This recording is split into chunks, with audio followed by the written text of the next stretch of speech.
ನಮಸ್ಕಾರ ಸ್ನೇಹಿತರೆ, ನಮ್ಮ ನಂಬಿಕೆಗೆ ಸ್ವಾಗತ ಸುಸ್ವಾಗತ. ಸ್ನೇಹಿತರೆ, ಬೆಂಗಳೂರು ನಗರದ ಹೃದಯ ಭಾಗದಲ್ಲಿರುವ ಒಂದು ಗುಹಾ ದೇವಾಲಯ ಸಾವಿರಾರು ವರ್ಷಗಳ ಇತಿಹಾಸವನ್ನು ತನ್ನೊಳಗೆ ಅಡಗಿಸಿಟ್ಟುಕೊಂಡಿರುವ ಪವಿತ್ರ ಕ್ಷೇತ್ರ. ಅದುವೇ ಗವಿ ಗಂಗಾಧರೇಶ್ವರ ದೇವಾಲಯ. ಆದರೆ ಈ ದೇವಾಲಯದ ಬಗ್ಗೆ ಭಕ್ತರು ಮತ್ತು ಸ್ಥಳೀಯರು ಇಂದಿಗೂ ಗುಸುಗುಸು ಮಾತನಾಡುವ ಒಂದು ಮಹಾ ರಹಸ್ಯವಿದೆ. ಅದೇನೆಂದರೆ, ಈ ದೇವಾಲಯದಿಂದ ಸುಮಾರು 60 ಕಿಲೋಮೀಟರ್ ದೂರದಲ್ಲಿರುವ ನಂದಿ ಬೆಟ್ಟದವರೆಗೂ ಭೂಗರ್ಭದ ರಹಸ್ಯ ಸುರಂಗ ಮಾರ್ಗವಿದೆ ಅನ್ನೋದು. ಅಷ್ಟಕ್ಕೂ ರಾಜರು ಈ ಮಾರ್ಗವನ್ನು ಬಳಸ್ತಿದ್ರ, ಋಷಿಮುನಿಗಳು ತಪಸ್ಸಿಗಾಗಿ ಸಂಚರಿಸ್ತಿದ್ರ, ಅಥವಾ ಇದು ಕೇವಲ ಜನಪದ ಕಥೆಯ? ಇತಿಹಾಸ ಇದಕ್ಕೆ ಏನು ಹೇಳುತ್ತೆ? ಪುರಾಣಗಳಲ್ಲಿ ಯಾವುದಾದ್ರೂ ಉಲ್ಲೇಖವಿದೆಯಾ ಅನ್ನೋ ನಾನಾ ಪ್ರಶ್ನೆಗಳಿಗೆ ಸ್ಪಷ್ಟ ಉತ್ತರ ಹುಡುಕುವ ಪ್ರಯತ್ನದಲ್ಲಿ ನಾವು ಗಂಗಾಧರೇಶ್ವರ ದೇವಾಲಯದ ಇತಿಹಾಸ, ಸ್ಥಳೀಯ ನಂಬಿಕೆಗಳು, ಜಾನಪದ ಕಥೆಗಳು ಮತ್ತು ಲಭ್ಯವಿರುವ ಐತಿಹಾಸಿಕ ಮಾಹಿತಿಯನ್ನು ಪರಿಶೀಲಿಸೋಣ. ಈ ಕಥೆಯಲ್ಲಿ ಭಕ್ತಿ ಇದೆ, ರಹಸ್ಯ ಇದೆ, ಆದರೆ ಮುಖ್ಯವಾಗಿ ಸತ್ಯವನ್ನು ಹುಡುಕುವ ಕುತೂಹಲವೂ ಇದೆ. ಬನ್ನಿ ಹಾಗಿದ್ರೆ ಗವಿ ಗಂಗಾಧರೇಶ್ವರ ದೇವಾಲಯದ ನಿಗೂಢ ರಹಸ್ಯದ ಬಗ್ಗೆ ನೋಡ್ತಾ ಹೋಗೋಣ. ಅದಕ್ಕೂ ಮುನ್ನ ನಮ್ಮ ನಂಬಿಕೆಗೆ ನಿಮ್ಮ ಬೆಂಬಲವಿರಲಿ. ಎಲ್ಲ ವಿಧದ ತ್ವಚೆಯ ಸಮಸ್ಯೆಗಳಿಗೆ ಧೀಮಹಿ ಪ್ರಾಡಕ್ಟ್ ರಾಮಬಾಣದಂತೆ ಕೆಲಸ ಮಾಡುತ್ತೆ. ಕೇವಲ 3 ದಿನದಲ್ಲೇ ವ್ಯತ್ಯಾಸ ನೋಡ್ತೀರಾ. ಯಾವುದೇ ಅಡ್ಡ ಪರಿಣಾಮಗಳಿಲ್ಲ. ಕೆಮಿಕಲ್ ರಹಿತವಾದ 16 ನೈಸರ್ಗಿಕ ಪದಾರ್ಥಗಳ ಮಿಶ್ರಣದಿಂದ ತಯಾರಾದ 100% ಆರ್ಗ್ಯಾನಿಕ್ ಧೀಮಹಿ ಪ್ರಾಡಕ್ಟ್. ಹೆಚ್ಚಿನ ಮಾಹಿತಿಗಾಗಿ ಕೆಳಕಂಡ ದೂರವಾಣಿಗೆ ಸಂಪರ್ಕಿಸಿ. ಸ್ನೇಹಿತರೆ, ಭಾರತದ ಪ್ರತಿಯೊಂದು ಪ್ರಾಚೀನ ದೇವಾಲಯಕ್ಕೂ ಒಂದಲ್ಲ ಒಂದು ರಹಸ್ಯದ ಕಥೆ ಇದೆ. ಕೆಲವು ಇತಿಹಾಸದಿಂದ ದೃಢಪಟ್ಟಿದ್ರೆ, ಕೆಲವು ಪುರಾಣಗಳಿಂದ ಪ್ರೇರಿತವಾಗಿವೆ, ಇನ್ನು ಕೆಲವು ಜನಪದ ಕಥೆಗಳಾಗಿ ತಲೆಮಾರಿನಿಂದ ತಲೆಮಾರಿಗೆ ಹರಿದಾಡಿವೆ. ಅದರಲ್ಲೂ ಬೆಂಗಳೂರು ನಗರದ ಗವಿ ಗಂಗಾಧರೇಶ್ವರ ದೇವಾಲಯವೂ ಕೂಡ ಇಂತಹ ರಹಸ್ಯಗಳಿಂದ ಕೂಡಿದ ಕ್ಷೇತ್ರವಾಗಿದೆ. ಈ ದೇವಾಲಯದ ಬಗ್ಗೆ ಜನಪ್ರಿಯವಾಗಿ ಕೇಳಿಬರುವ ಒಂದು ಮಾತಂದ್ರೆ, ಇಲ್ಲಿಂದ ನಂದಿ ಬೆಟ್ಟದವರೆಗೆ ಭೂಗರ್ಭದ ಸುರಂಗವಿದೆ ಅನ್ನೋದು. ಆದರೆ ಈ ಮಾತಿಗೆ ಇತಿಹಾಸದಲ್ಲಿ ಯಾವುದಾದ್ರೂ ಸಾಕ್ಷ್ಯವಿದೆಯಾ ಅಥವಾ ಕೇವಲ ಸ್ಥಳೀಯ ನಂಬಿಕೆಯ ಅನ್ನೋದನ್ನು ತಿಳಿಯೋಕ್ಕೂ ಮುನ್ನ ಗವಿ ಗಂಗಾಧರೇಶ್ವರ ದೇವಾಲಯದ ಇತಿಹಾಸವನ್ನೊಮ್ಮೆ ಗಮನಿಸಬೇಕು. ಗವಿ ಗಂಗಾಧರೇಶ್ವರ ದೇವಾಲಯವು ಬೆಂಗಳೂರಿನ ಅತ್ಯಂತ ಪ್ರಾಚೀನ ಶಿವಾಲಯಗಳಲ್ಲಿ ಒಂದೆಂದು ಪರಿಗಣಿಸಲಾಗಿದೆ. ಗವಿ ಎಂದರೆ ಗುಹೆ. ಈ ದೇವಾಲಯವು ನೈಸರ್ಗಿಕ ಶಿಲಾ ಗುಹೆಯನ್ನು ಆಧರಿಸಿ ನಿರ್ಮಾಣಗೊಂಡಿದೆ. ಸ್ಥಳೀಯ ಪರಂಪರೆಯ ಪ್ರಕಾರ ಈ ಗುಹೆಯಲ್ಲಿ ಅನೇಕ ಋಷಿಗಳು ತಪಸ್ಸು ಮಾಡಿದ್ದರೆಂದು ನಂಬಿಕೆ ಇದೆ. ಇಂದಿನ ದೇವಾಲಯದ ನಿರ್ಮಾಣ ಮತ್ತು ವಿಸ್ತರಣೆಗೆ ಕೆಂಪೇಗೌಡರ ಕಾಲದ ಕೊಡುಗೆ ಮಹತ್ವದೆಂದು ಪರಿಗಣಿಸಲಾಗುತ್ತೆ. ಈ ದೇವಾಲಯದ ಅತ್ಯಂತ ಪ್ರಸಿದ್ಧ ವಿಶೇಷತೆ ಅಂದರೆ, ಮಕರ ಸಂಕ್ರಾಂತಿಯ ದಿನ ಸೂರ್ಯನ ಕಿರಣಗಳು ನಂದಿಯ 2 ಕೊಂಬುಗಳ ನಡುವಿನಿಂದ ಹಾದು ನೇರವಾಗಿ ಶಿವಲಿಂಗದ ಮೇಲೆ ಬೀಳುವ ಅದ್ಭುತವಾದ ವಿನ್ಯಾಸ. ಇದು ದೇವಾಲಯ ನಿರ್ಮಾತೃಗಳ ಖಗೋಳ ಜ್ಞಾನ ಮತ್ತು ವಾಸ್ತುಶಿಲ್ಪದ ಅತ್ಯದ್ಭುತಕ್ಕೆ ಉದಾಹರಣೆಯಾಗಿದೆ. ಈ ವೈಜ್ಞಾನಿಕ ಸಾಧನೆಯೇ ದೇವಾಲಯದ ಬಗ್ಗೆ ಮತ್ತಷ್ಟು ರಹಸ್ಯಮಯ ಕಥೆಗಳು ಹುಟ್ಟಲು ಕಾರಣವಾಯಿತು. ಬೆಂಗಳೂರು ಉತ್ತರ ಭಾಗದಲ್ಲಿರುವ ನಂದಿಬೆಟ್ಟ ಕರ್ನಾಟಕದ ಪ್ರಮುಖ ಐತಿಹಾಸಿಕ ಹಾಗೂ ಧಾರ್ಮಿಕ ತಾಣ. ಇಲ್ಲಿನ ನಂದಿ ಹಿಲ್ಸ್ ಅನೇಕ ರಾಜವಂಶಗಳ ಆಡಳಿತಕ್ಕೆ ಸಾಕ್ಷಿಯಾಗಿದೆ. ಇದು ಶಿವಭಕ್ತರಿಗೂ ಪವಿತ್ರ ಸ್ಥಳವೆಂದು ಪರಿಗಣಿಸಲಾಗಿದೆ. ಅಷ್ಟಕ್ಕೂ ಸುರಂಗದ ಜನಪ್ರಿಯ ಕಥೆ ಹುಟ್ಟಿಕೊಂಡಿದ್ದಾದ್ರೂ ಹೇಗೆ ಅಂದರೆ, ಸ್ಥಳೀಯ ಜಾನಪದ ಕಥೆಗಳ ಪ್ರಕಾರ ಗವಿ ಗಂಗಾಧರೇಶ್ವರ ದೇವಾಲಯದ ಒಳಭಾಗದಲ್ಲಿ ಒಂದು ರಹಸ್ಯ ದ್ವಾರವಿದ್ದು, ಅದು ಭೂಗರ್ಭದ ಸುರಂಗದ ಮೂಲಕ ನಂದಿ ಬೆಟ್ಟವನ್ನು ಸಂಪರ್ಕಿಸುತ್ತಿತ್ತಂತೆ. ಕೆಲವರು ಇದನ್ನು ರಾಜರು ಯುದ್ಧ ಕಾಲದಲ್ಲಿ ಬಳಸುತ್ತಿದ್ದರೆಂದು ಹೇಳ್ತಾರೆ.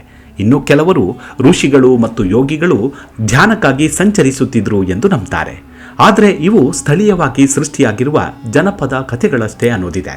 ಆದರೆ ಇವುಗಳನ್ನು ದೃಢೀಕರಿಸೋಕೆ ಶಾಸನ ಅಥವಾ ಪುರಾತತ್ವ ಸಾಕ್ಷ್ಯ ಬೇಕು ಅಂತಾರೆ ಇತಿಹಾಸ ತಜ್ಞರು.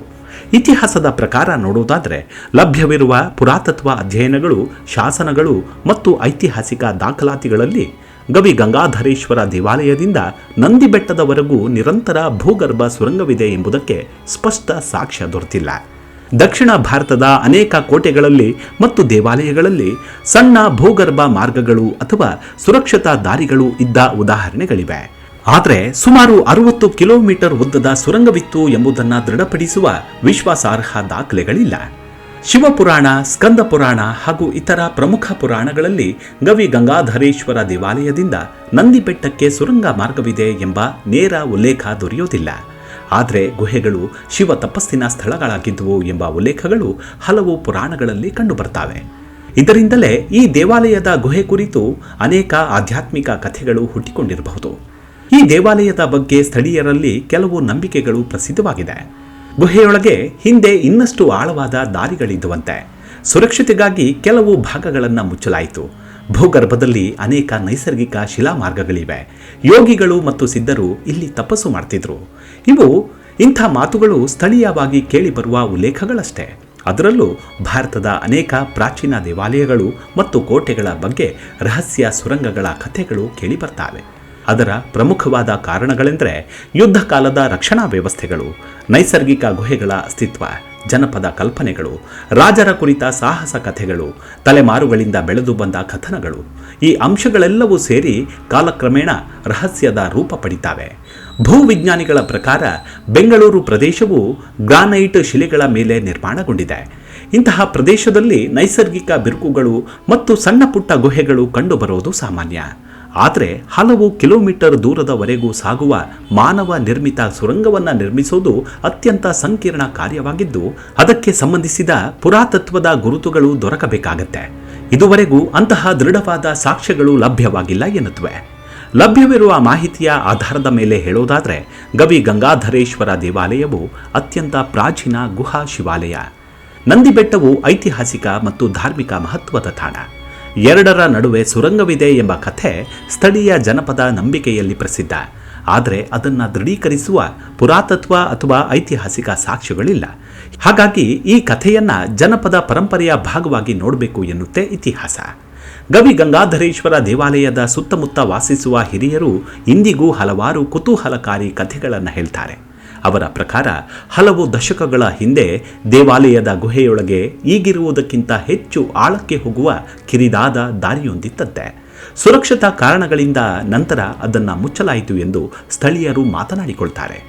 ಮತ್ತೊಂದು ಜನಪ್ರಿಯ ಕಥೆಯ ಪ್ರಕಾರ ಬ್ರಿಟಿಷರ ಆಳ್ವಿಕೆಯ ಕಾಲದಲ್ಲಿ ಅಥವಾ ಅದಕ್ಕೂ ಮೊದಲೇ ಕೆಲವು ಅಧಿಕಾರಿಗಳು ಮತ್ತು ಕಾರ್ಮಿಕರು ಆ ಗುಹೆಯ ಒಳಭಾಗವನ್ನು ಪರಿಶೀಲಿಸಲು ಪ್ರಯತ್ನಿಸಿದಾಗ ಒಳಗಿನಿಂದ ಬಾವುಲಿಗಳ ಗುಂಪು ದಾಳಿ ಮಾಡ್ತು. ಹಾಗಾಗಿ ಆ ಕೆಲಸವನ್ನು ಅರ್ಧಕ್ಕೆ ನಿಲ್ಲಿಸಬೇಕಾಯಿತು ಎಂಬ ಕಥೆ ಕೇಳಿಬರುತ್ತೆ.